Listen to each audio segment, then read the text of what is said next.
Bon, faut qu'on parle, mais c'est une blague. Aujourd'hui, évidemment, on va parler du PSG, de la rencontre demain soir contre Auxerre et du match à venir contre Barcelone. Et qu'est-ce qu'on apprend ce matin? Que, en plus de tous les blessés qu'on a, Marquinhos s'est rajouté à la liste. Ben ouais! Donc, on part à Barcelone sans Marquinhos, sans Dembélé, sans Doué. Apparemment, on récupère Barcola. Mais enfin là, les gars, quand même, vous serez d'accord qu'on part avec de sérieuses balles dans le pied. À noter quand même du côté de Barcelone que eux aussi n'auront pas toute leur force vive. Là, vient de tomber à l'instant le forfait de Rafinha et de Johan Garcia, leur gardien, sans compter Gavi et Fermin. Sur ce match, on est décimé des deux côtés, mais quand même, ils sont à domicile et ils ont une réussite en ce moment qui leur fait honneur. En tout cas, c'est pas dans notre habitude de partir perdant, mais là, quand même, il faut se rendre un peu à l'évidence. On l'avait dit cet été dans des vidéos qui évoquaient cette nouvelle saison à venir, ça allait être compliqué au niveau des blessures, au niveau du calendrier, au niveau du fait qu'on soit attendu par toutes les autres équipes qui ont analysé notre jeu. Mais là, quand même, si on revient sur le premier point, c'est-à-dire les blessures, je pense que de l'avis général, on ne pensait pas que ça serait à ce point. On perd un joueur à chaque match.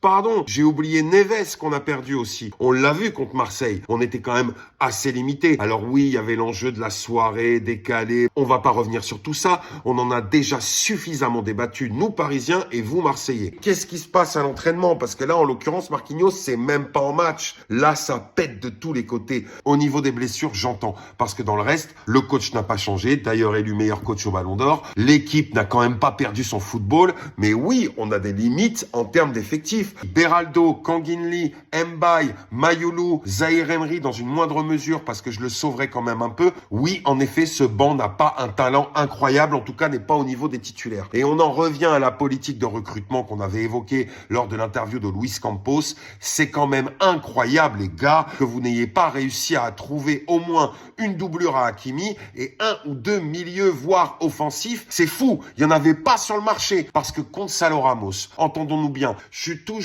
derrière lui en espérant que ça y est, ça va être le match où il va se déclencher. Mais il faut reconnaître que le mec, il nous fait un match moyen, un match nul, un match bon, deux matchs moyens, trois matchs nuls. Donc ça commence un peu à être relou. Est-ce que finalement, il n'avait pas raison, les gens qui disaient que Kolo Muani, au lieu de l'envoyer en prêt à Tottenham, est-ce que c'était pas intéressant peut-être de le garder et d'essayer de le remonter, le gars? Regardez le travail que Luis Enrique a fait avec Ousmane Dembélé. Apparemment, il n'était pas aussi motivé pour Randall. C'est des questions qu'on peut logiquement se poser, nous, supporters, lorsqu'on voit le résultat. Donc on va espérer quand même que l'équipe tienne son rang face à Auxerre demain sur notre propre pelouse et on va être derrière notre équipe quoi qu'il arrive. C'est pas uniquement dans les bons moments qu'on est là, c'est dans tous les moments. Donc Parisiens, Parisiennes, gardons la tête haute comme on sait si bien le faire dans la capitale et en attendant, Forza Paris et Forza l'infirmerie.